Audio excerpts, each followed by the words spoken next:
আল্লাহ পাক স্পষ্টই বলে দিয়েছেন, শয়তানের তাবেদারি করো না, শয়তান তোমাদের জন্য প্রকাশ্য শত্রু। ও নিয়ে যাবে কোথায়?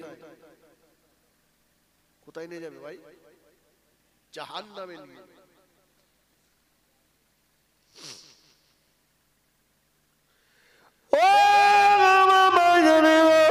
শয়তানের জ্ঞান কিন্তু কম ছিল না, শয়তানের ইলম কম ছিল না, শয়তানের আমলটাও কিন্তু কম ছিল না।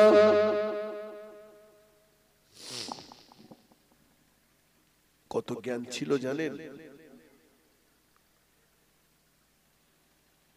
জ্ঞানের হচ্ছে মুআল্লিমুল মালাইকা, ফেরেশতাদের মাস্টার। শুধু তাই না, ইবলিসের ৮০,০০০ বছরের ইবাদত আল্লাহ পাকের দরবারে মকবুল ছিল।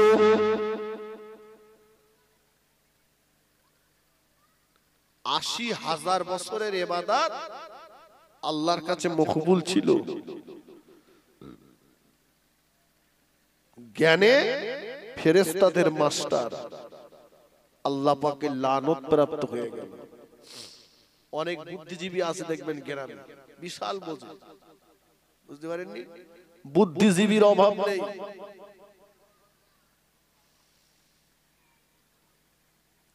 বুদ্ধিজীবীর অভাব নেই। এই সমস্ত বুদ্ধিজীবীরা এদের নিজেদের বুদ্ধির অহংকারে পাড়ায়, দোকানে, মোড়ের মাথায়, মসজিদে বসে বসে পরের গীবত, পরের সমালোচনা করছে। কথা সত্য না মিথ্যা?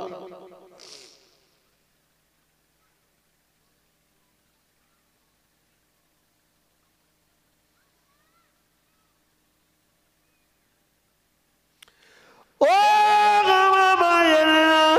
ইবলিস শয়তানের ৮০,০০০ বছরের ইবাদত আল্লাহ পাকের দরবারে মকবুল ছিল। আল্লাহ পাকের লানত প্রাপ্ত হয়ে গেল। আল্লাহ পাক বললেন, উসজুদু লি আদম, আদমকে সিজদা করো, আদমকে কিবলা বানিয়ে সিজদা করো। ইবলিস সিজদা করেনি। আল্লাহ পাক বললেন, মা মানাআকা আন তাসজুদা লিমা খলাকতু বিয়াদাইয়া।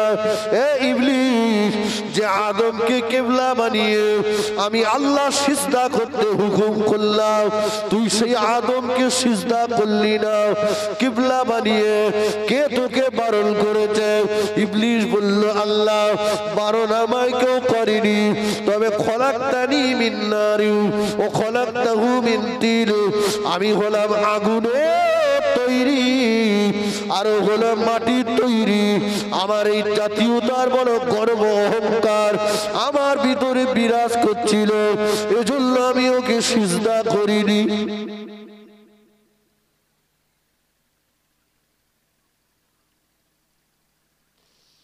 আমি আগুনের তৈরি হয়ে ওকে সিজদা করব? ভাবতে পারেন?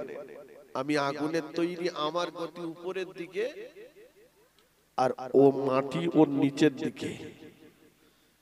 আমি আগুনের তৈরি হয়ে ওই মাটির তৈরি আদমকে সিজদা করব না। এটা ছিল তার কি? অহংকার। কথা ঠিক কিনা? আল্লাহ পাকের লানত প্রাপ্ত হয়ে গেলেন। আল্লাহ বললেন, লানাতি ইলা ইয়াউমিদ্দিন, আমার অভিসম্পদ তোর উপরে কিয়ামত পর্যন্ত পড়ল। ভাই কিসের জন্য পড়লো আল্লাহর অভিসম্পদ? কথা বলেন।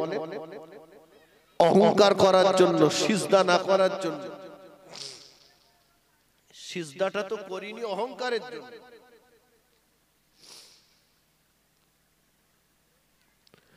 আল্লাহ নবী একদিন জিজ্ঞাসা করলেন ইবলিস শয়তানকে,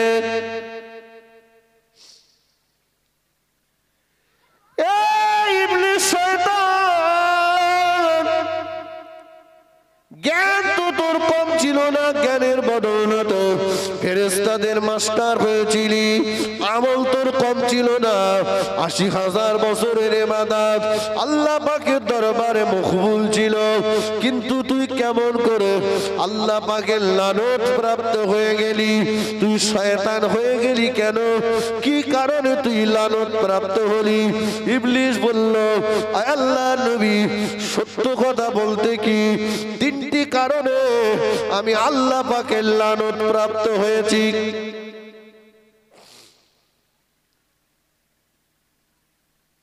৩টে কারণে আমি আল্লাহ পাকের লানত প্রাপ্ত হয়েছি। ৩টি। ১ নাম্বার, আদম তৈরি মাটির আর আমি তৈরি আগুনের। এই গর্ব অহংকার আমার ভিতরে বিরাজ করছিল। এই অহংকার হলো আমার অবনতির ১ম নম্বরের কারণ।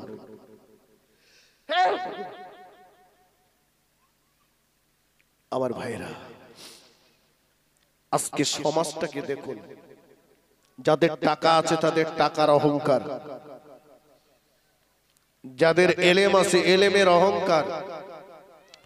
হাফেজ সাহেবের ভিতরে তার জিয়াতের অহংকার, হাজী সাহেবের ভিতরে তার হাজিত্বের অহংকার। কথা ঠিক কিনা বলেন না? সাদা চামড়ার মানুষের তার চামড়ার অহংকার।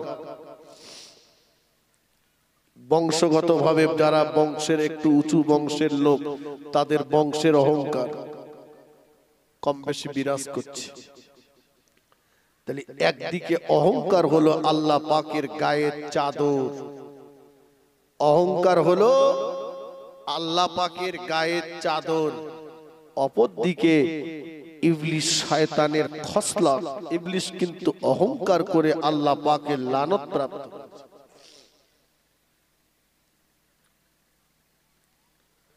ও আমার ভাই জানেরা, কালটা কায়া করে শুরু মহান আল্লাহ কোরআন পাকের ভিতরে জানিয়ে দিলেন, ইন্নাল্লাহ লা ইহিব্বু মান কানা মুখতালান ফখুরা। আল্লাহ পাক কোরআন শরীফের ভিতরে জানিয়ে দিলেন, নিশ্চয় আমি আল্লাহ তাআলা লা ইহিব্বু পছন্দ করি না মান কানা মুখতালান ফখুরা, যারা ফখর করে, গর্ব অহংকার যারা করে, আমি আল্লাহ ওদেরকে পছন্দ করি না।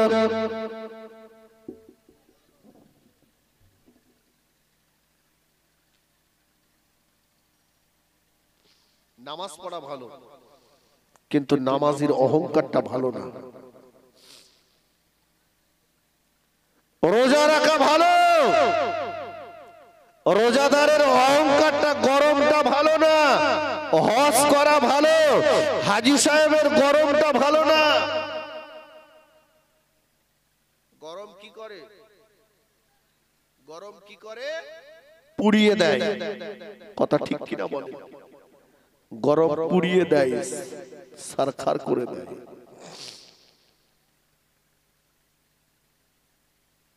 আসুন, কিসের গরম আপনার এত? এলমের? শয়তানের তো এলেম অনেক ছিল।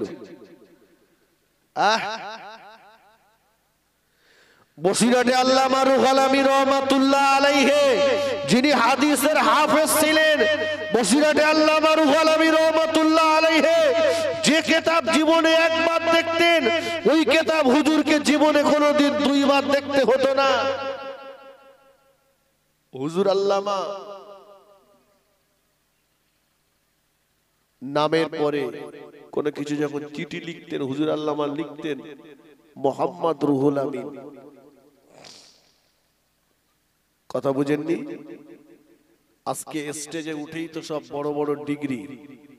আগেই হ্যান্ডবিল দেখি যে আমার নামে লম্বা ডিগ্রিটা আছে কি দেখেলে। কথা বুঝেছেন? আমার ভাইয়েরা, মুজাদ্দিদুজ্জামান দাদা হুজুর পীর কেবলা রহমাতুল্লাহ আলাইহি 40টা হাদিসের কিতাবের উপরে পরীক্ষা দিয়ে মাওলানা ডিগ্রি অর্জন করেছেন। তিনি লিখতেন আহকারুন নাস মানুষের ভিতরে নিকৃষ্ট, আকারুল ইবাদ বান্দাদের ভিতরে নিকৃষ্ট মুহাম্মদ আবু বকর। তার ভিতরে গরম ছিল না, কিন্তু আমাদের হাজী সাহেবের ভিতরে খুব গরম। হাজী সাহেবের হাজী না বললে আবার হাজী সাহেব রেগে যায়। কথা বুঝতে পারেন? বলে আমি 4 লাখ টাকা খরচ করে হজ করে যাই।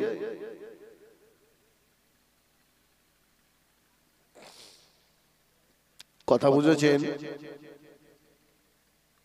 আমার বক্তব্য হলো, তাহলে অহংকারটা কোন রকমই ভালো নয়। আল্লাহ নবী বললেন, ইবলিস বলল, দ্বিতীয় নম্বরে কোন কারণের জন্য তুই লানত প্রাপ্ত হলি, দ্বিতীয় নম্বরে কোন কারণের জন্য তুই ধ্বংস হয়ে গেলি, আল্লাহ পাকের লানত প্রাপ্ত হয়ে গেলি। ইবলিস শয়তান বলল, ও আল্লাহর নবী, দ্বিতীয় নম্বরে আমার ছিল আদমের প্রতি বড় হিংসা। আমার এই হিংসা হলো আমার অবনতির 2 নম্বরের কারণ। আদমকে সবাই সিজদা করবে, আমাকে করবে না। আদম সবার সিজদা পাবে, আমি পাবো না। আমার আদমের প্রতি বড় হিংসা হচ্ছিল। আমার হিংসা হলো আমার অবনতির 2 নম্বরের কারণ।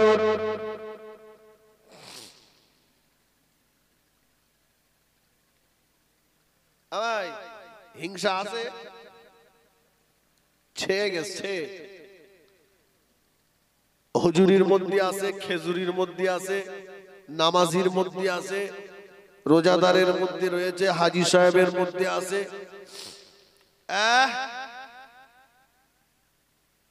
যারা বসে লাইভ দিচ্ছে এদের মধ্যে কুতুকুতি আছে, সব আছে। হিংসা। কথা বুঝতে পারিনি? কে কাকে টেক্কা মেরে উপরে দেবে চলছে। কি বলেছি? হিংসা হচ্ছে অবনতির কারণ। হিংসা করো না বাপ।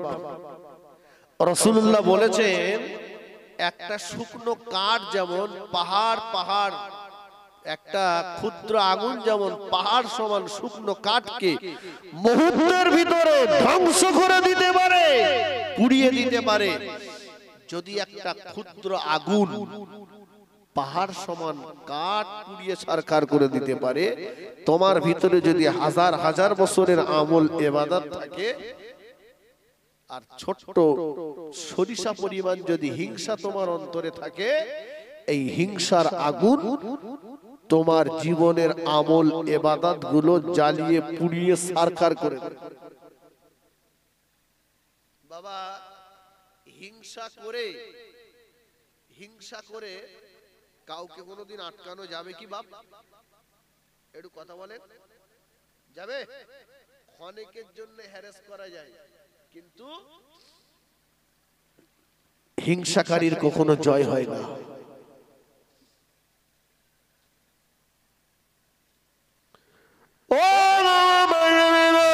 আল্লাহ পাকের নবী, বিশ্ব নবী জনাবে মুহাম্মদুর রাসূলুল্লাহ সাল্লাল্লাহু আলাইহি ওয়াসাল্লামের উপরে হিংসুকেরা এমন হিংসা তারা করিনি বাবা।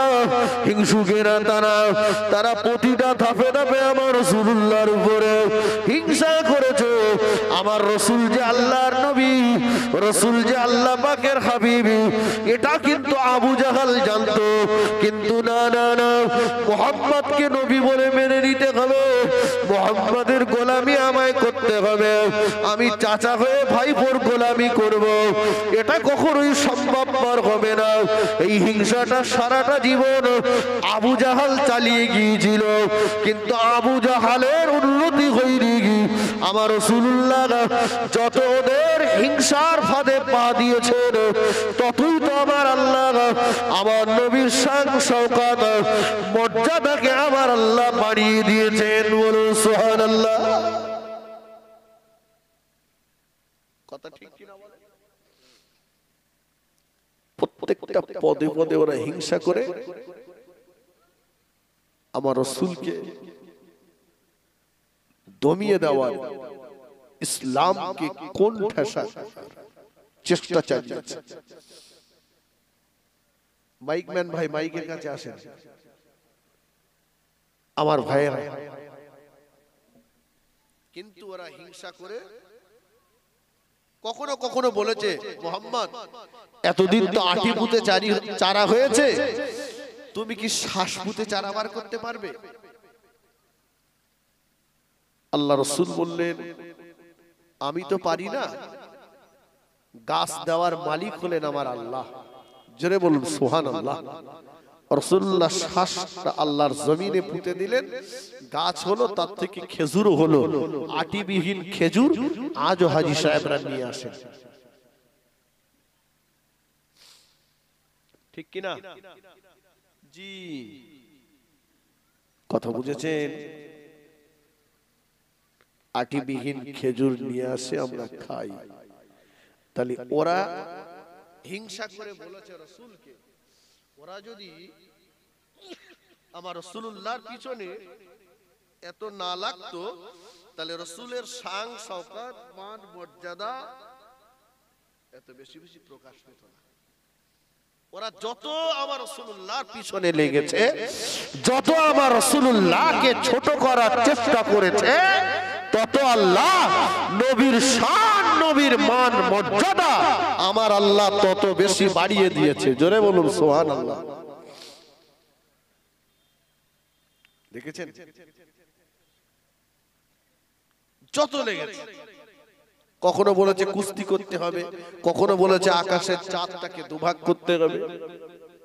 আমার রাসূলুল্লাহর দ্বারাই আল্লাহ পাক করিয়েছেন, তাতে আমার নবীর শান শওকত মর্যাদাকে আল্লাহ পাক বাড়িয়ে দিয়েছেন। জোরে বলুন না সুবহানাল্লাহ। তওরাত জবুর ইনজিলের পাণ্ডিত্য অর্জনকারী একজন আলেম, তওরাতের একজন বড় পণ্ডিত, নাম তার হলো আব্দুল্লাহ ইবনে সালাম। আল্লাহ নবী যখন মক্কা থেকে মদিনায় হিজরত করলেন, আল্লাহ নবীর কাছে আব্দুল্লাহ ইবনে সালাম চলে আসলো। ইহুদিদের বড় আলেম আব্দুল্লাহ ইবনে সালাম চলে আসলো। আব্দুল্লাহ ইবনে সালাম বলল, হুজুর শুনেছি আপনি নাকি আল্লাহর নবীর দাবিদার, আপনি নাকি নবী বলে দাবি করছেন? আল্লাহ রাসূল বলছেন, হ্যাঁ, আল্লাহ আমাকে নবী করে পাঠিয়েছেন, তাই আমি নবীর দাবি করছি। সুবহানাল্লাহ। বলছে, দেখুন আমি আপনাকে তিনটে প্রশ্ন করব, আপনি যদি এই তিনটে প্রশ্নের জবাব আমাকে দিতে পারেন, তাহলে আমি বুঝে নেব যে আপনি সত্যি সত্যি নবী। কারণ এই তিনটি প্রশ্নের উত্তর নবী ছাড়া কেউ দিতে পারবে না। আপনি যদি তিনটি প্রশ্নের জবাব দিতে পারেন, আমি ভেবে নেব, আমি বুঝে নেব যে আপনি নবী, আমি ইসলাম গ্রহণ করব, এবং আমার ইহুদি গোষ্ঠীর যারা আছে তাদেরকেও ইসলাম গ্রহণ করার জন্য আমি দাওয়াত দেব। আর এই তিনটি প্রশ্নের জবাব যদি আপনি না দিতে পারেন, আমি তো ইসলাম গ্রহণ করব না, আর কেউ যাতে ইসলাম গ্রহণ না করে সে ব্যাপারে আমি হাড় ভাঙার চেষ্টা করে যাব।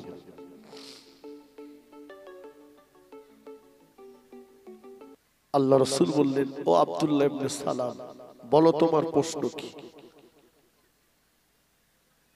ইহুদিদের পণ্ডিত আব্দুল্লাহ ইবনে সালাম বলল,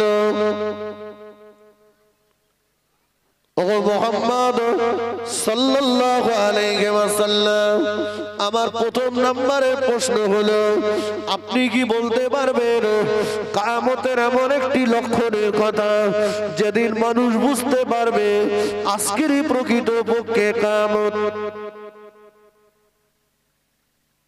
কিয়ামতের তো বহু লক্ষণ আছে, কিন্তু যেদিন মানুষ বুঝবে যে আজকেরই প্রকৃত পক্ষে কিয়ামত, এমন একটা লক্ষণের কথা কি বলতে পারবে? আর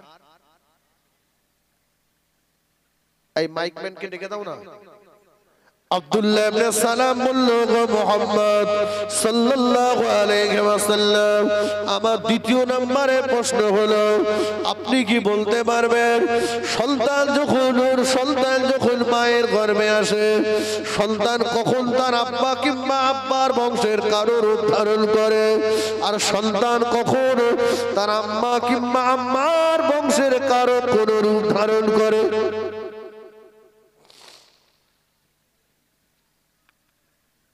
বাবা, আমরা বাচ্চা কাচ্চা হলে অনেক সময় বলি, এই ছেলেরা না ঠিক ওর বড় আব্বার মতন হয়েছে, বলে না? বলে এটা একদম ওর নানার মতো হয়েছে।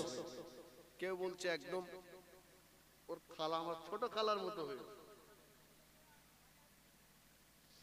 বলছে কখন বাচ্চাটা তার আব্বা কিংবা আব্বার বংশের কোন রূপ কারো রূপ ধারণ করে, আর কখন তার আম্মা কিংবা আম্মার বংশের কার কোন রূপ ধারণ করে।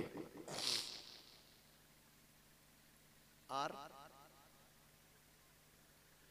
ইহুদি বললি আব্দুল্লাহ ইবনে সালাম বললেন, ওগো মুহাম্মদ সাল্লাল্লাহু আলাইহি ওয়াসাল্লাম, আমার তৃতীয় নম্বরের প্রশ্ন হলো, আল্লাহ পাক জান্নাতি ব্যক্তিদের বহু কিছু আল্লাহ খাওয়াবেন, কিন্তু প্রথম নম্বরে মহান আল্লাহ গোটা জান্নাতি ব্যক্তিদের কি দিয়ে আল্লাহ নাস্তা করাবেন?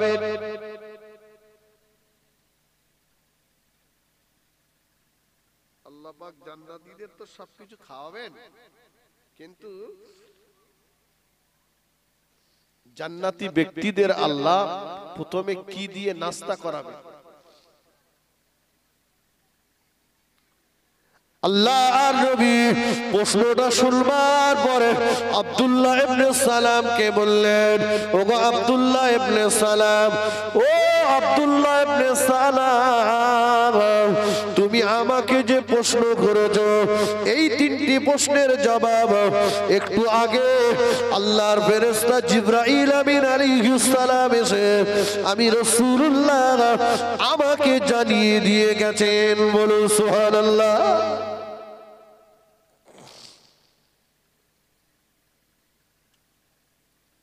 একটু আগেই এই তিনটে প্রশ্নের জবাব জিবরাইল এসে আমাকে বলে দিয়ে গেছে।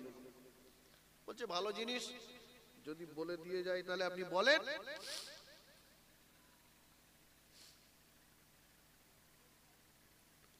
আল্লাহ নবী বললেন, ও আব্দুল্লাহ ইবনে সালাম, শুনে রাখো,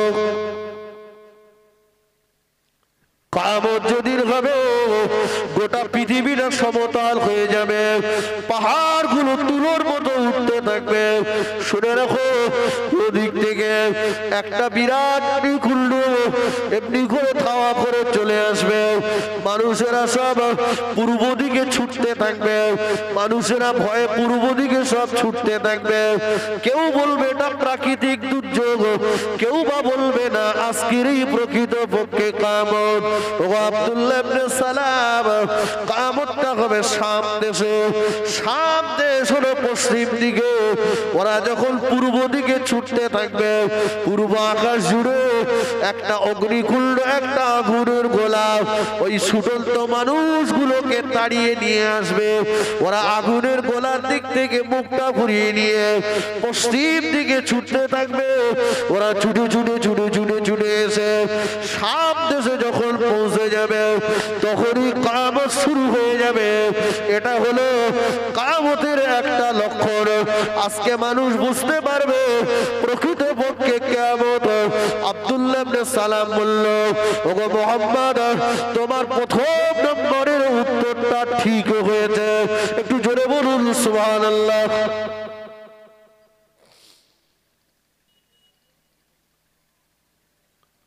ঠিক হয়েছে, কিন্তু দ্বিতীয় নাম্বারটা বলেন। দ্বিতীয় নাম্বারটা কি? দ্বিতীয় নাম্বারটা হলো সন্তান কখন তার আব্বা কিংবা আব্বার বংশের কারো রূপ ধারণ করে, সন্তান তার আম্মা কিংবা আম্মার বংশের কারো কোনো রূপ কখন ধারণ করে।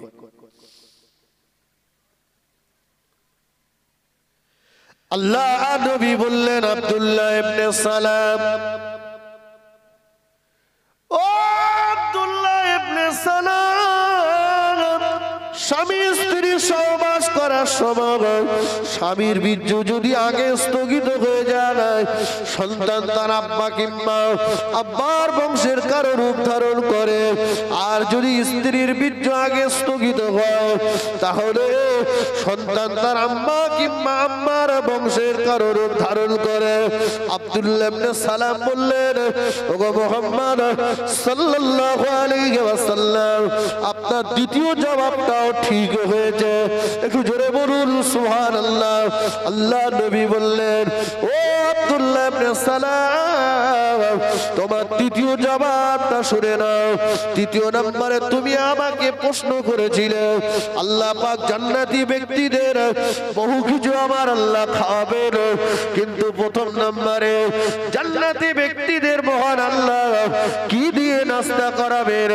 শুনে রাখো ও আব্দুল্লাহ ইবনে সালাম, আল্লাহ পাক প্রথম নম্বরে গোটা জান্নাতি ব্যক্তিদের একখানা মাছের কলিজা ভাজা দিয়ে আল্লাহ নাস্তা করাবেন। একটু জোরে বলুন সুবহানাল্লাহ।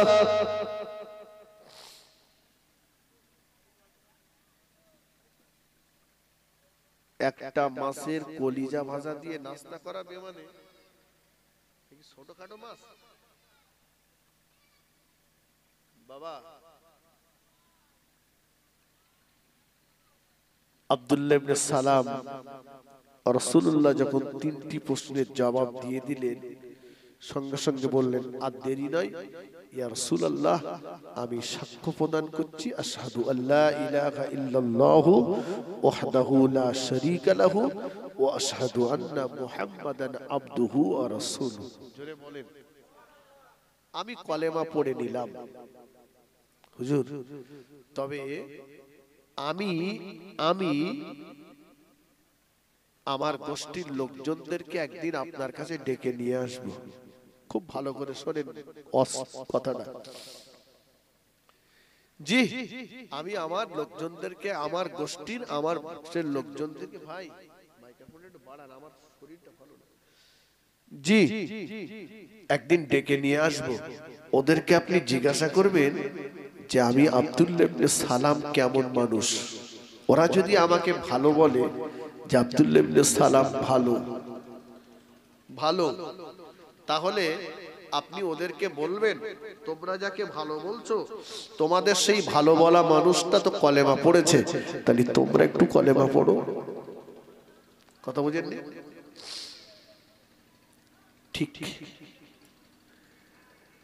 ইহুদিদের পণ্ডিত আব্দুল্লাহ ইবনে সালাম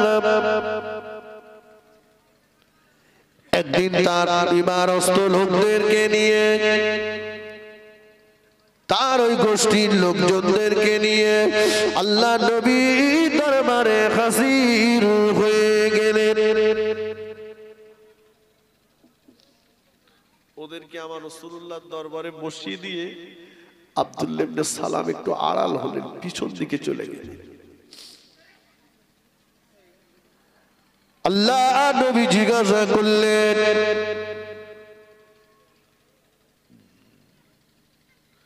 ও ইহুদি গোষ্ঠীর মানুষেরা, তোমাদের নেতা আব্দুল্লাহ ইবনে সালাম কেমন মানুষ? আব্দুল্লাহ ইবনে সালাম কেমন মানুষ? ওরা তখন আল্লাহ নবীর সামনে দাঁড়িয়ে বলল, ইয়া রাসূলুল্লাহ, ইয়া হাবিবাল্লাহ, আব্দুল্লাহ ইবনে সালাম হলো আমাদের নেতা। আব্দুল্লাহ ইবনে সালামের আব্বাজান ছিল আমাদের নেতা।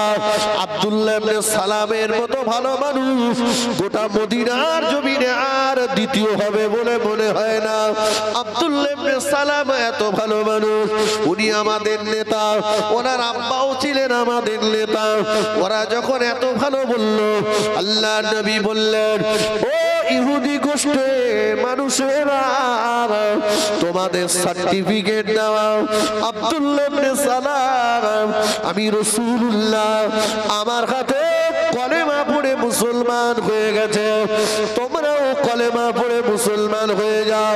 যেই রাসূলুল্লাহ আব্দুল্লাহ ইবনে সালামের কথাটা বলতে যাবেন, এই বলতে যাবেন রাসূলুল্লাহ এই কথাটা বলবার আগে আব্দুল্লাহ ইবনে সালাম আড়াল থেকে সামনে এসে প্রকাশ্য জনসমক্ষে ওদের সামনে বললেন, আশহাদু আল্লা ইলাহা ইল্লাল্লাহু ওয়াহদাহু লা শারীকা লাহু ওয়া আশহাদু আন্না মুহাম্মাদান আবদুহু ওয়া রাসূলুহু। আব্দুল্লাহ ইবনে সালাম প্রকাশ্য জনসমক্ষে ওদের সামনে যখন কলেমা শরীফটা পড়ে নিল, ইহুদি গোষ্ঠীর মানুষেরা আমার নবীর সামনে দাঁড়িয়ে আব্দুল্লাহ ইবনে সালামকে বলল, ইয়া রাসূলুল্লাহ, ইয়া হাবিবাল্লাহ, হুজুর আব্দুল্লাহ ইবনে সালামের মতো নিকৃষ্ট লোক এ জগতে আর নেই। আব্দুল্লাহ ইবনে সালাম খারাপ, ওর বাপ ছিল খারাপ, ওর 14 গোষ্ঠী সব খারাপ, এদের মতো খারাপ আর দ্বিতীয় কেউ হয় না।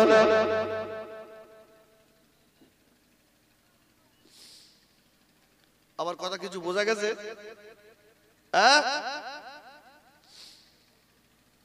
বাবা, স্বার্থ যখন থাকে, কিছু মানুষ আছে এদের চরিত্র ইহুদিদের চরিত্রের সমান। স্বার্থ যখন থাকে তখন এরা ভালো বলে, আর যখন ওদের স্বার্থে আঘাত লেগে যায় তখন ওরাই আবার উল্টে খারাপ বলবে আপনাকে। কথা বুঝতে পারেননি? যারাই জোনায়েতকে হুজুর হুজুর করবে, স্বার্থ যখন ঘা পড়বে তারাই বলে দেবে ওর মতো খারাপ দুনিয়ায় আর কেউ নেই। এটাই হচ্ছে ইহুদিদের চরিত্র, আর সমাজের বর্তমান ঘটছেও তাই।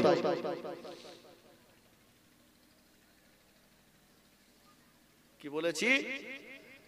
আমার বক্তব্য ছিল রাসূলুল্লাহর উপরে তারা হিংসা করেছিল, কিন্তু জয়লাভ করতে পারিনি। বাবা,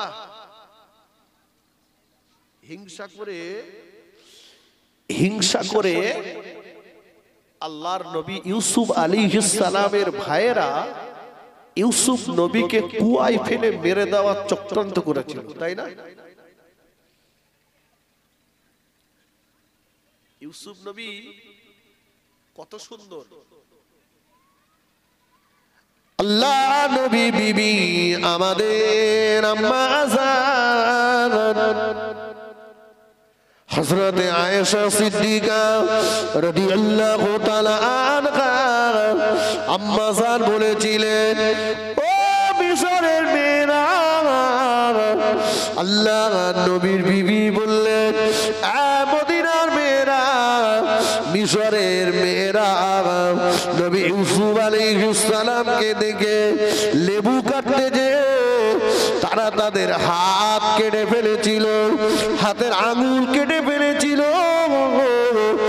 আর মিশরের মেয়েরা যদি একবার আমার নবীকে দেখতো, তারা তাদের কলিজাটাও কেটে ফেলতো।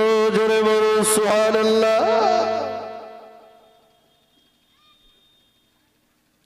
আমার নবীকে যদি একবার দেখতো, এরা এদের কলিজা কেটে ফেলতো, ওরা তো আঙুল কেটে ফেলতো। এই শোনেন না, আবু জাহাল আমার নবীর সামনে এসেছে,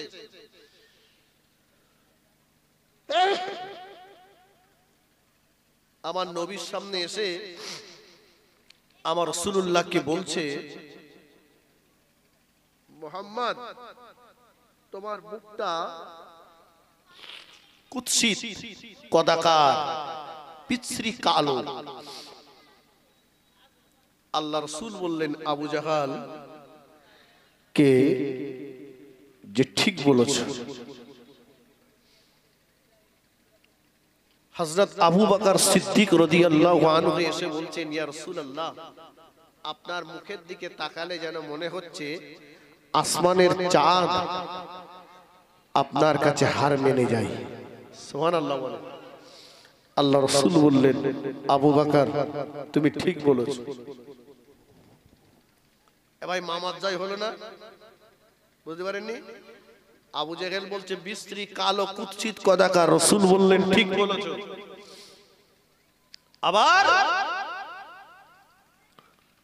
রাসূলুল্লাহ আবু বকরকে বললেন ঠিক বলেছো। আবু বকর সিদ্দিক বলছেন ইয়া রাসূলুল্লাহ একটু আগে আবু জাহালকে বললেন ঠিক বলেছো, আবার আমাকেও বলছেন ঠিক। আল্লাহ নবী বললেন বাবা আবু বকর, ও আবু বকর, তুমি তোমার যে চোখ দিয়ে তোমার নবীকে দেখেছো, আবু জাহাল সেই চোখ দিয়ে তোমার নবীকে দেখেনি। তোমার চোখ আর আবু জাহালের চোখ, দুটো চোখ আসমান জমিন কেন তার চাইতে বেশি ফারাক। ও আবু বকর, তুমি তোমার নূরের চোখ দিয়ে তোমার নবীর চাঁদ মুখখানা তুমি চাঁদের মতো দেখেছো। জোরে বলুন সুবহানাল্লাহ। তাই তুমি বলেছো তোমার নবীর মুখের কাছে আসমানের চাঁদ হার মেনে যাবে। আর আবু জাহাল তার পুহুরির চোখ দিয়ে তার ওই বিশ্রী অন্ধকার কালো কুৎসিত কদাকার চোখ দিয়ে নবীকে দেখেছে, সেজন্য তার চোখে সে নবীকে কালো দেখেছে। চোখটা ঠিক করি ভাই। এই মাঝে মাঝে দিনের বেলা টানা রৌদ্র, একটা চশমা আছে চোখি লাগালি পুরো মনে হবে রোদ নেই। কি বলে চশমার?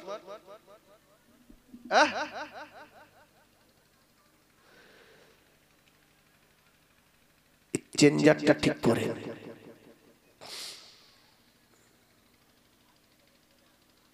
সেই চোখ দিয়ে তাকান। হিংসা নয়, হিংসা করে জয় করা যাবে না।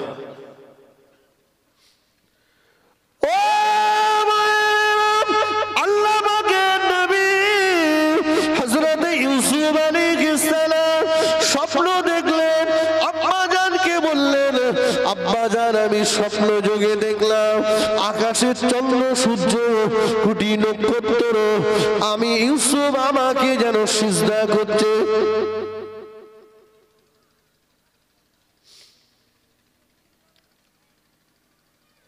আব্বাকে বললেন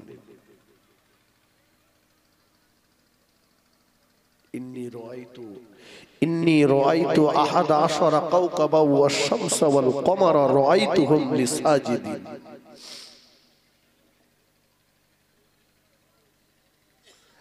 আল্লাহ পাকের নবী ইউসুফ আলাইহিস সালাম বললেন বিসমিল্লাহির রহমানির রহিম ইন্নী রাআইতু আহাদা আশারা কাওকাবা ওয়াশ শামসা ওয়াল কমারা রাআইতুহুম লিসাজিদিন। আল্লাহ নবী ইউসুফ আলাইহিস সালাম বললেন আব্বা জানকে জানালেন। আব্বা জান বললেন আব্বা জান বললেন আমার কলিজার টুকরা ইউসুফ সাবধান হয়ে যাও, তুমি যেন তোমার এই স্বপ্নের খবর দাও, তোমার এই স্বপ্নটা তুমি যেন তোমার ভাইদের সঙ্গে বলো না।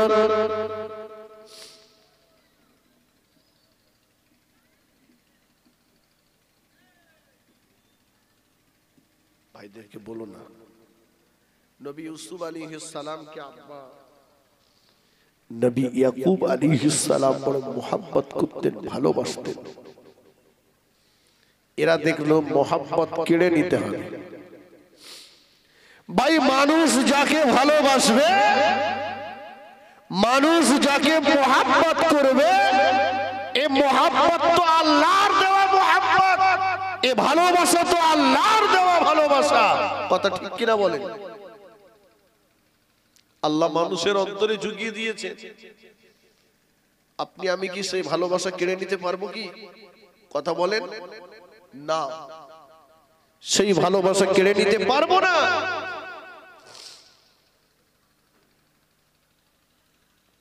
কেড়ে নেওয়া যাবে না।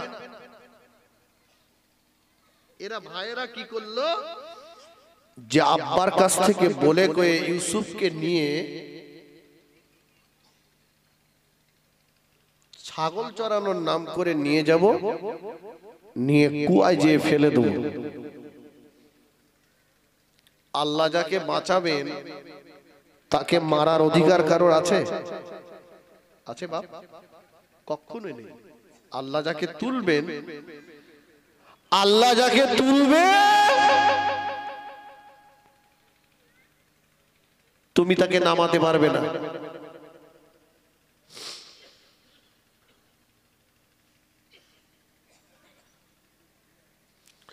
ও আমার ভাইয়েরা, নবী ইয়াকুব আলাইহিস সালামের ছেলেরা, আল্লাহ নবী ইউসুফ আলাইহিস সালামের ভাইয়েরা আব্বার কাছ থেকে নবী ইউসুফ আলাইহিস সালামকে নিল।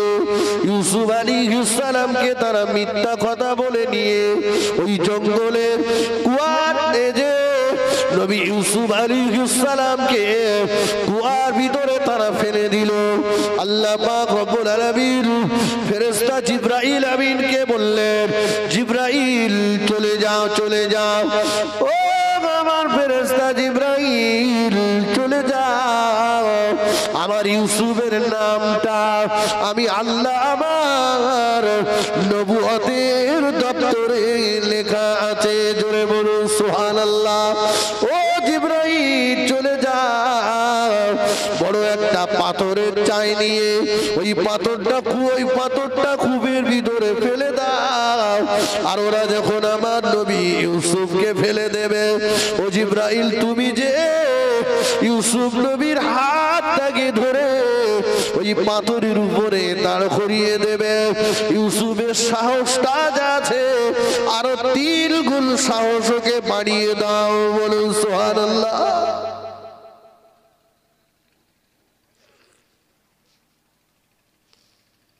3 গুণ সাহস বাড়িয়ে দাও বাবা। নবী ইউসুফ আলাইহিস সালাম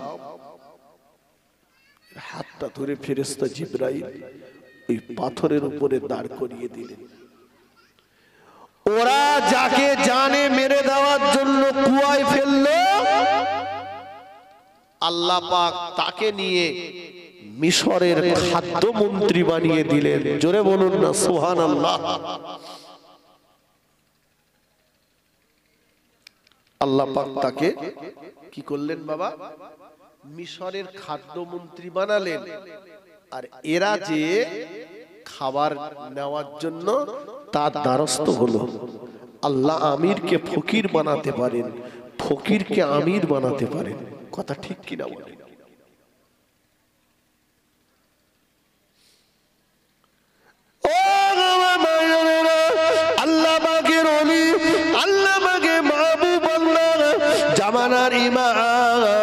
ইমামে আযম আবু হানিফা রাহমাতুল্লাহ আলাইহি তিনি মাযহাবের ইমাম ছিলেন।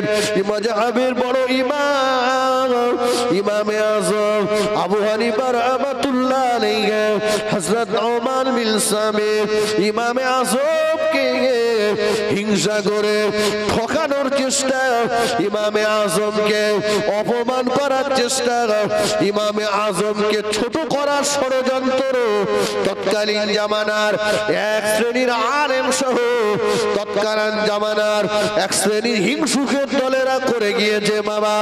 জামানার ইমাম ইমামে আযম আবু হানিফা রাহমাতুল্লাহ আলাইহি হুজুরকে খলিফা বড় ভালোবাসতেন, বাদশা বড় ভালোবাসতেন। ইমামে আযমের প্রতিপত্ত, ইমামে আযমের সম্মান, ইমামে আযমের মান সম্মান যখন গোটার দেশ জুড়ে যখন ইমামে আযমের সম্মান ছড়িয়ে যাচ্ছে, একদল মানুষ চেষ্টা করলো, চিন্তা করলো কিভাবে ষড়যন্ত্র করে ইমামে আযমকে বসিয়ে দেওয়া যাবে।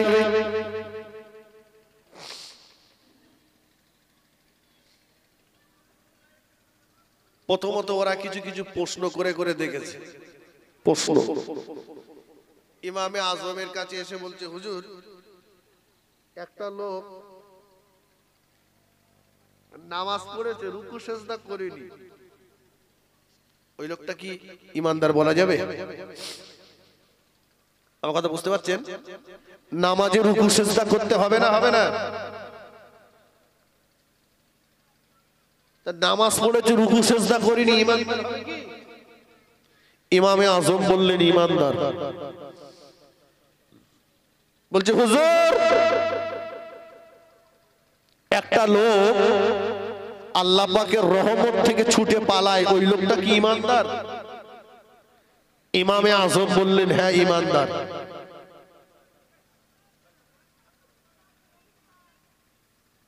এরা বলল আজকে ইমাম সাহেবকে কলে ফেলা যাবে। এই ভুলভাল ফতোয়া দিয়ে গোটা সমাজটাকে তুমি শেষ করে দিচ্ছ, আজকে ঠিক কলে ফেলে দেবো। ও জগতের ইমাম, একটা মানুষ আল্লাহকে মোটেও ভয় করে না, ওই লোকটা কি ঈমানদার? ইমামে আজম বললেন হ্যাঁ ওই লোকটাও ঈমানদার। সুবহানাল্লাহ। বাদশার কাছে নালিশ চলে গেল, আপনি তো ইমামে আজমকে এত ভালোবাসেন, আপনি জানেন আপনার সেই নওমান বিন সাবের ইমামে আজম যত সব ভুলভাল ফতোয়া ভুলভাল মসলা সব দিচ্ছে। কি ফতোয়া দিচ্ছে গো? বলে যত সব ভুলভাল তত্ত্ব ভুলভাল ফতোয়া সব দিচ্ছে আপনার ওই ইমামে আজম। ডাকা হলো কাছে। ইমামে আজম আবু হানিফা রহমাতুল্লাহ আলাইহি আসলেন। খলিফা জিজ্ঞাসা করলেন, ওগো নওমান বিন সাবের ইমামে আজম আবু হানিফা, আপনি কি বলেছেন যে মানুষটা নামাজ পড়েছে রুকু সিজদা করেনি ঈমানদার? বলে হ্যাঁ আমি বলেছি। কি করে হয় এটা? বলছে বাদশা, আপনি আগে আমাকে একটা কথা বলুন, জানাজা নামাজে কি রুকু সিজদা আছে? বলছে না। ইমামে আজম বললেন শুনে রাখুন, যে লোকটা রুকু সিজদা করেনি হয়তো বা সে জানাজার নামাজ পড়েছে, আমি তো ওই লোকটাকে বেঈমান বলতে পারি না। ঠিক কথা তো। এরা বলে মরেছে, একটা কেটে গেছে।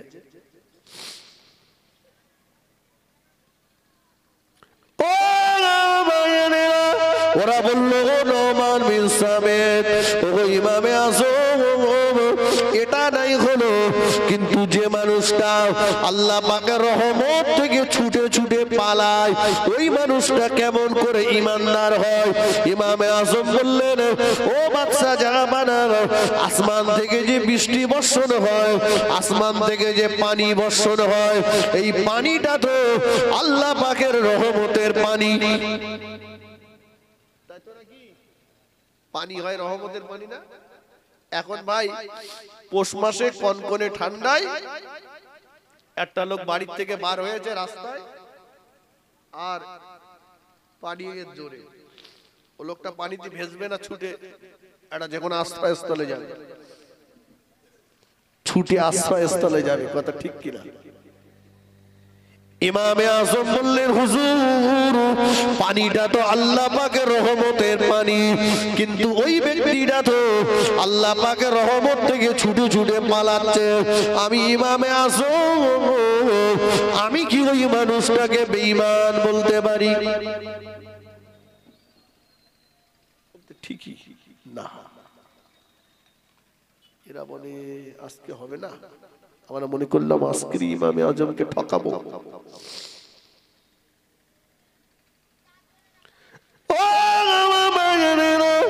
ওরা বলল ইমামে আজম ফতোয়া দিয়েছে যে মানুষটা আল্লাহ পাককে মোটেও ভয় করে না ওই মানুষটাও ঈমানদার। ইমামে আজম বললেন, ওগো বাদশা জাহাপানা, আমি আবারও বলছি, আমি নওমান বিন সাবিত, আমি ইমামে আজম, আমি একটা বিষয়ে আল্লাহ পাককে মোটেও ভয় করি না। ওই বিষয়টা হলো বিচারক হিসাবে আমি আল্লাহ পাককে মোটেও ভয় করি না। আল্লাহ পাক যদি হাসরের ময়দানে বিচারকের গদিতে বসে বসে বিচার করবেন, আমি বিচারক হিসাবে মহান আল্লাহকে মোটেও ভয় করি না। দুনিয়ার মানুষের বিচারে পক্ষপাতিত্ব হতে পারে, দুনিয়ার মানুষের বিচারে কোলে টানাটানি হতে পারে, দুনিয়ার মানুষের বিচারে এমনি করে পক্ষপাত পাতিত্ব খোলে টানাটানি দল বাঁচাবাঁচি হতে পারে, আমি আল্লাহ পাককে ব্যাপারে মোটো ভয় করি না। আল্লাহ পাকের বিচার হবে নিরপেক্ষ বিচার, সূক্ষ্ম বিচার। আমি বিচারক হিসাবে আমার আল্লাহ পাককে মোটেও ভয় করি না। একটু জোরে জোরে বলুন সুবহানাল্লাহ।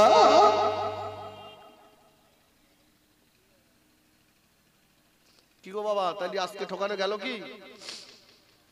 আজকে ইমামে আজম কেটে গেল। হঠাৎ একদিন একজন চলে এসেছে, এসে বলছে হুজুর সর্বনাশ হয়ে গেছে। কি বলছে? আমার আম্মার কাছে আমার আব্বা এক গ্লাস পানি চেয়েছে, আমার আম্মা একটু পানি দিতে দেরি করেছে,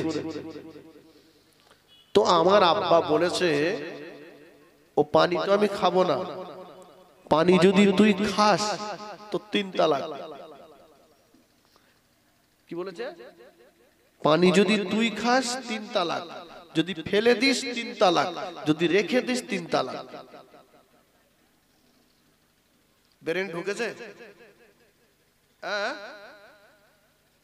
পানি দিতে দেরি করেছে, বলছে পানি তো আমি খাবো না, তুই যদি খাস তো 3 তালাক, যদি ফেলে দিস 3 তালাক, যদি রেখে দিস তাও 3 তালাক। এ বাঁচানো যাবে এরা? কি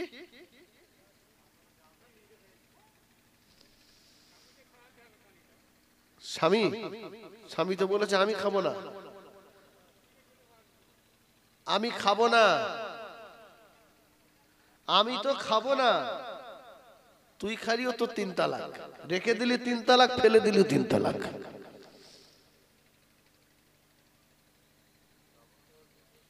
ইমামে আজম আবু হানিফা রাহমাতুল্লাহ আলাইহি হুজুর বললেন পানির গ্লাসটা আমার কাছে নিয়ে এসো। ও ভাইজানেরা, জগতের ইমাম ইমামে আজম আবু হানিফা রাহমাতুল্লাহ আলাইহি শুকনো একটা কাপড় নিলেন, শুকনো কাপড় নিয়ে আস্তে আস্তে করে ওই কাপড়টা পানির গ্লাসের ভিতরে ঢুকিয়ে দিলেন। গোটা পানিটা ওই শুকনো কাপড়টা টেনে নিল। ইমামে আজম বললেন যাও বাবা যাও, তোমার আম্মা তালাকের হাত থেকে রেহাই পেয়ে গেল। বলুন সুবহানাল্লাহ। কি ব্রেন আল্লাহ দিয়েছিলেন ইমামে আজম আবু হানিফা রাহমাতুল্লাহ আলাইহি। কোথায় সেখানে আমি ইমামে আজম কাপড়ের ব্যবসা করতেন। হঠাৎ একটা পতিতা, একটা বেশ্যা নারী তার মরণের জাকানদারি হচ্ছে। এখন ভাই মুসলমান ইমামে আজম হুজুর দোকানে বসে আছে, তার ছেলেটা এসে বলছে হুজুর আমার আমার আমার আম্মার খুব মরণের কষ্ট, জাকানদারি হচ্ছে,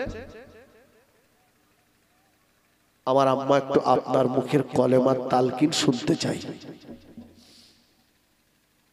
ভাই যে লোকটা মরে যাচ্ছে তার কলেমার তালকিন দেওয়া যত বড় কঠিন পাথর হৃদয়ের মানুষ হোক না কেন, মনটা যদি তার কাছে এসে বলে যেতে ইচ্ছে করবে না? করবে না? ইমামে আজম একদম নির্বিদ্বিধায় বললেন চলো। ইমামে আজম গেলেন, যে বলছেন কোচি তোমার মা কোথায়?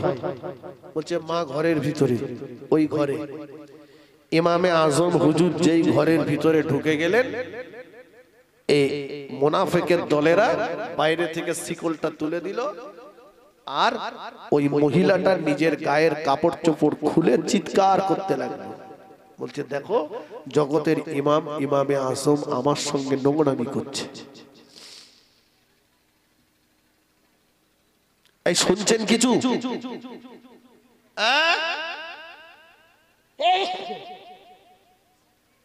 সেই সময় যদি এই ইউটিউবার থাকতো তো সে জামানা যে কি হতো তার ঠিক নেই। করতে পারেননি? কারণ এখন তো দেখছি এরা কবরের ছবি, যদি কবরে মন কান্নাকির কি করছে সে ছবি যদি তুলে দেওয়া মানে সাধ্যের মধ্যে হতো, এরা তাও দিত, যাচাই করে না, পোঙায় বাজতে ঠেলে তো। খারাপ কথা বললাম মনে হয় একটা, তাই না? পোঙায় বাজতে বলেছি, দেখছেও তাই। ওই লোকটা হলো পাকা মিথ্যাবাদী। যে লোকটা একটা খবর শুনে যাচাই না করে প্রচার করে, অন্য মানুষের কাছে বলে রাসূলুল্লাহ বলেছেন, এই হলো এক নম্বরের মিথ্যাবাদী।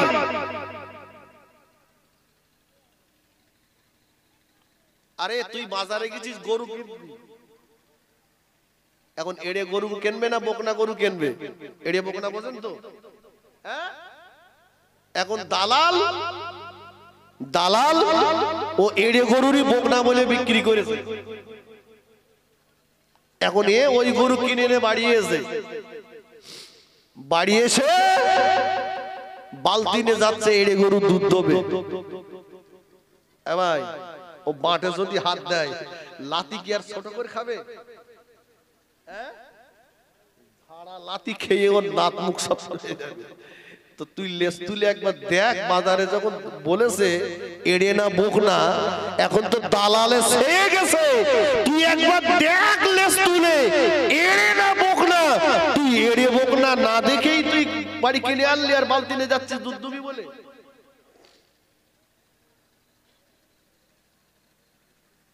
লজ্জা। ইমামে আজম একদম নিস্তব্ধ, নিথর, নীরব। খলিফার কাছে চলে গেল, বাদশা মনসুরের কাছে চলে গেল। বাদশা মনসুরের কাছে যে বলল, ওগো বাদশা, আপনি তো ইমামে আজমকে বড় ভালোবাসেন, আজকে চলুন আপনার ইমামে আজমের চরিত্র দেখাবো। বলে কি করেছে? বলে পরের বোর ঘরে ঢুকেছে। হতে পারে না। বলে আমি জানি তো আপনি বিশ্বাস করবেন না, সেই জন্য আমরা পুরো সেকন্ড লাগিয়ে দিয়েছি, দুটো এক ঘরে রেখে এসেছি। গল্প বলছি না ভাই, গল্প শোনাচ্ছি নে। তো বাদশা বলতেছে আমি যাব, দরকার নেই, দুটো পুলিশ পাঠাই। দুটো পুলিশ পাঠিয়েছে, পাঠিয়ে যেয়ে বলে খোলেন, শিকল খোলেন। শিকল খুলে দেখে দুটো সত্যি এক ঘরে।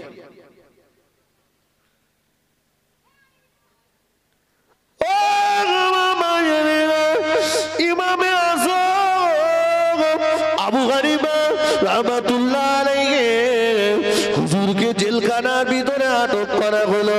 ওই মহিলাটাকেও জেলখানার ভিতরে আটক করা হলো।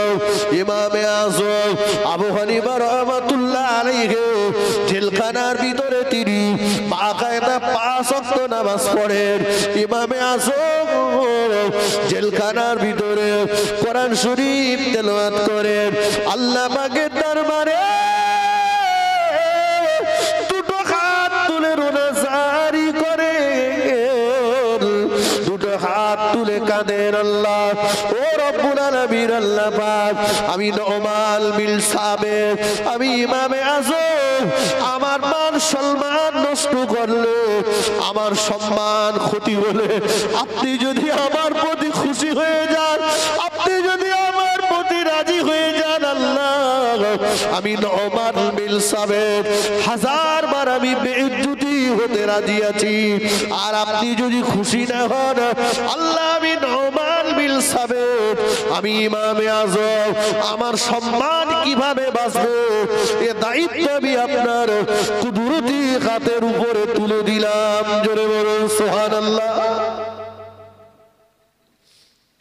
আল্লাহ বললেন ওমাইয়া তাওয়াক্কাল আলাল্লাহ ফাহু হাসবুহ, যে বা যারা আমি আল্লাহ আমার প্রতি ভরসা করে, আমি আল্লাহ ওদের জন্য যথেষ্ট হয়ে যায়।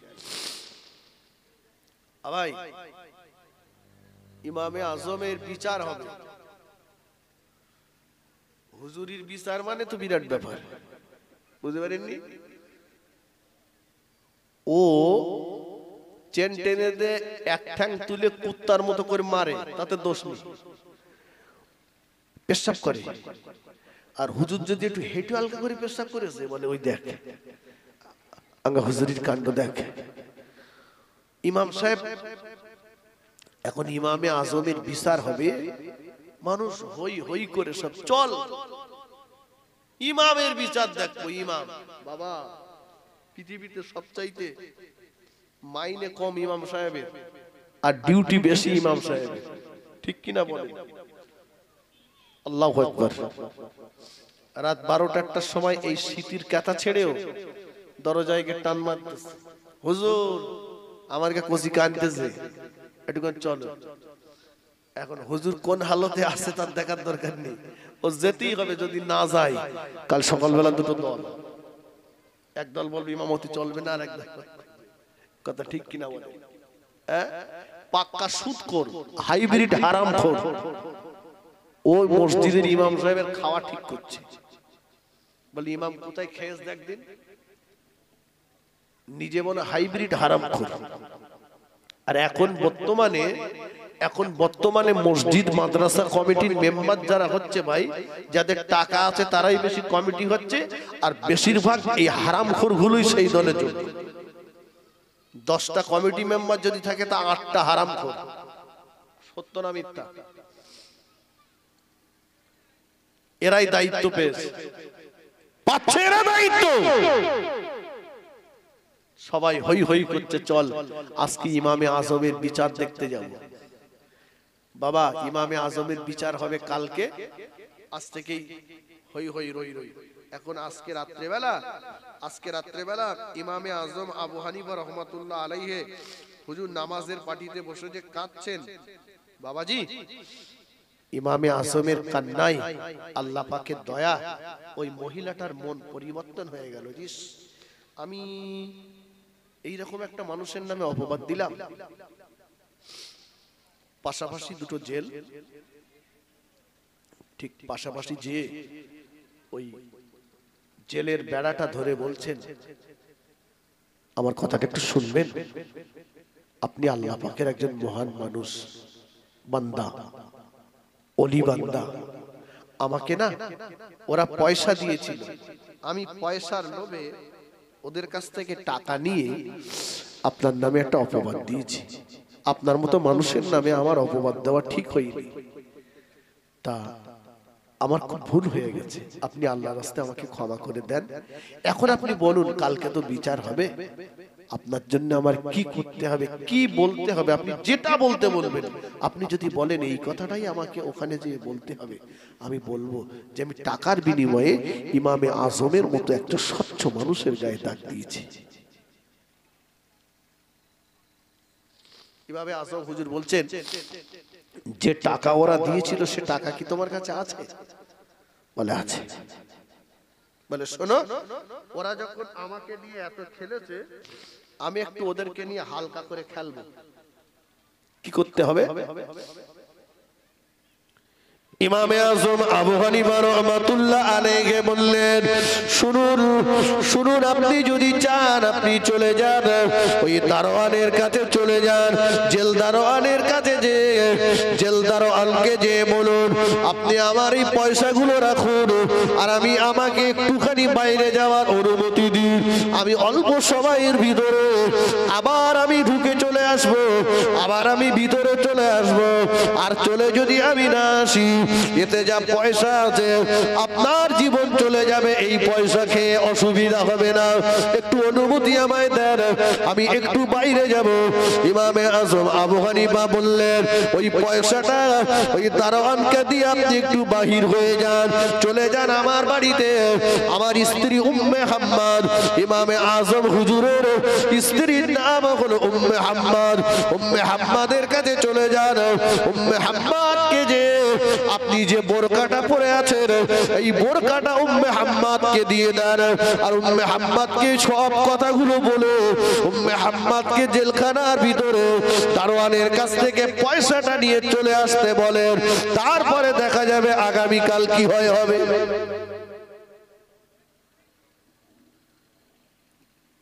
বোঝা যাচ্ছে তো কথা? ইমামে আজম হুজুরের কথা শুনে উনি জেলখানার ভিতর থেকে দারোয়ানকে ওই টাকার লোভ দেখিয়ে টাকা দিয়ে বেরিয়ে সোজা ইমামে আজম হুজুরের বাড়িতে চলে গেলেন। যে ওনার বিবিকে সমস্ত কথা খুঁতে বললেন, বাবু আমি খুব ভুল করেছি, অন্যায় করেছি, আপনি আমাকে আল্লাহর রাস্তায় মাফ করে দেন, শিগগির দেরি করবেন না, আপনি এই বোরকাটা পরে আপনি চলে যান, শিগগির চলে যান, তবে যাওয়ার সময় খবরদার দারোয়ানের কাছ থেকে টাকাটা নিয়ে নেবেন। চলে এসছে। সকাল হয়ে গেল, জামানার ইমামে আযম আবু হানিফা রাহমাতুল্লাহ আলাইহির বিচার হবে। হাজার হাজার মানুষ ইমামে আযম হুজুরের বিচার দেখতে এসেছে। বাবা একদিকে কাঠগড়ায় ইমামে আযম আবু হানিফা রাহমাতুল্লাহ আলাইহি হুজুরকে দাঁড় করানো হলো, অপরদিকে ওই বোরকা পরিহিতা মহিলাকে দাঁড় করানো হলো। বাদশা স্বয়ং নিজে বিচারকের স্থানে বসে আছে। বাদশা ইমামে আজমকে বড় মোহাম্মত করতেন। বাদশা জাহাপানা বাদশা খলিফা মনসুর প্রশ্ন করতেন, ও জগতের ইমাম, ও নোমান বিন সাবের, এত মোহাম্মত, এত ভালোবাসা, এত মোহাম্মত, এত ভালোবাসা সব কিছুকে ত্যাগ করে দিয়েছে তুমি, তোমার দ্বারা এত বড় একটা নোংরামি কেমন করে সম্ভবপর হলো? ইমামে আযম হুজুর বললেন, ও বাদশা জাহাপানা, আমাকে প্রশ্নটা করার আগে আপনার কাছে আমি একবার জানতে চাই, আমার এগেইনস্টে যে মহিলাকে দাঁড় করানো হয়েছে, সত্যি সত্যি আমার বিরুদ্ধে যাকে অপবাদ দেওয়া হচ্ছে, উনি কি সেই মহিলা? ইমামে আযম তো মিথ্যা বলবেন না, ক্লিয়ার করে নিচ্ছেন যে আমার এগেইনস্টে যাকে অপবাদ দেওয়া হচ্ছে উনি কি সেই মহিলা? যারা বিরোধী পক্ষ ছিল না, ওরা হই হই করে উঠে গেল, পাগল হয়ে গেছে, বুঝতে পারছো না?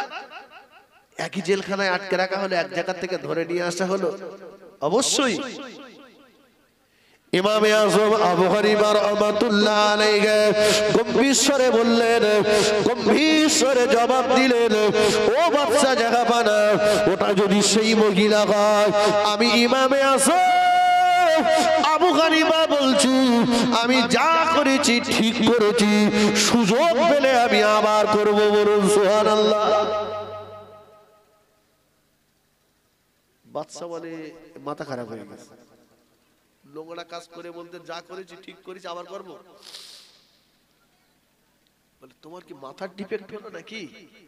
বলছে হুজুর আমার মাথার ডিফেক্ট হয়নি, আমি ভুল বলেছি কি ঠিক বলেছি ওটা যাচাই করার জন্য এই মজলিসে আমার শ্বশুর বসে আছে, আমার শ্বশুরের একটু বলেন যে বোরকার ওই ঢাকনাটা নেকাবটা তুলে ওই মহিলার মুখটা একটু দেখতে। যেই বলেছে শ্বশুর তো সঙ্গে সঙ্গে বলছে মাথা খারাপ, জামাই করেছে কেলোর কীর্তেন, আমি তার মুখ দেখতে যাব? মোটেও যাব না। ইমামে আযম আবু হানিফা রাহমাতুল্লাহ আলাইহি বললেন, ওগো আমার শ্বশুর আব্বা জান। ইমামে আযম হুজুর বললেন, ও আমার শ্বশুর আব্বা জান, যান যান, আপনি যান, বিসমিল্লাহ শরীফ পড়ে আপনি বকনা বোরকা ঢাকনিটা উঁচু করুন, কাপটা আপনি উঁচু করুন, আমি আপনার জামাই বলছি, মহান আল্লাহ আপনাকে বেইজ্জতি করাবেন না, একটু জোরে বলুন সুবহানাল্লাহ। ইমামে আযমের শ্বশুর আব্বা জান গুটি গুটি পায়ে আস্তে আস্তে করে আগিয়ে গেলেন, আস্তে আস্তে আগিয়ে গিয়ে আস্তে আস্তে কম্পিত হস্তে বোরকার নেকাবটা উঁচু করলেন, মুখের দিকে একবার চেয়ে বাদশার দিকে সঙ্গে সঙ্গে তাকিয়ে বললেন, ওগো বাদশা, আমার জামাই যা করেছে ঠিক করেছে, আবার করবে, একটু জোরে বলুন সুবহানাল্লাহ। বলে শ্বশুরেরও মাথা গেছে, জামাই আর শ্বশুর এক দলে। ইমামে আযম হুজুরের শ্বশুর আব্বা জান বললেন, বাদশা, কেউ যদি তার বিবাহিত স্ত্রীর সঙ্গে কোন দৈহিক সম্পর্ক গঠন করে থাকে, সেটা কি শরীয়তে অন্যায় হবে? বলছে মোটেও না। তা যদি না হয় তাহলে এটা তো সেই মেয়ে যাকে আমি নিজে হাতে নুমান বিন সাবিত ইমামে আজমের সঙ্গে বিয়ে দিয়েছিলাম। তাহলে ইমামে আজম তার স্ত্রীর সঙ্গে যদি কোনো দৈহিক সম্পর্ক গঠন করে, সে কেন অন্যায় করবে? এ কথা যেই বললেন, বিরোধী পক্ষ মুনাফিক যারা ছিল তাদের মাথা নিচু হয়ে গেল, তারা বিড়ালের মতো সেখান থেকে পালিয়ে গেল। জোরে বলুন সুবহানাল্লাহ। আল্লাহ পাক নুমান বিন সাবিত ইমামে আজম হুজুরের সম্মানকে আমার আল্লাহ বাড়িয়ে দিলেন। জোরে বলুন না সুবহানাল্লাহ। দরুদ শরীফ আল্লাহুম্মা।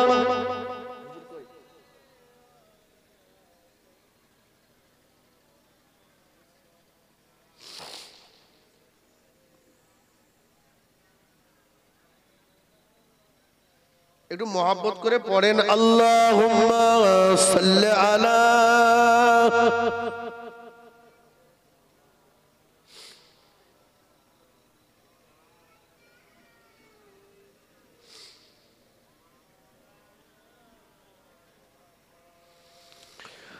ওগো মা আমিনা, তোমার কুড়ে ঘরে রহমত খোদার পড়ে জোরে জোরে।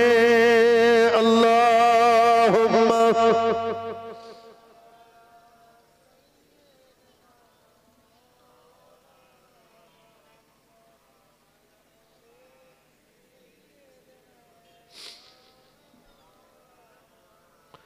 বাবা আমি এই ভাঙা গলায় যতটুকু বললাম, আল্লাহ বলা শোনার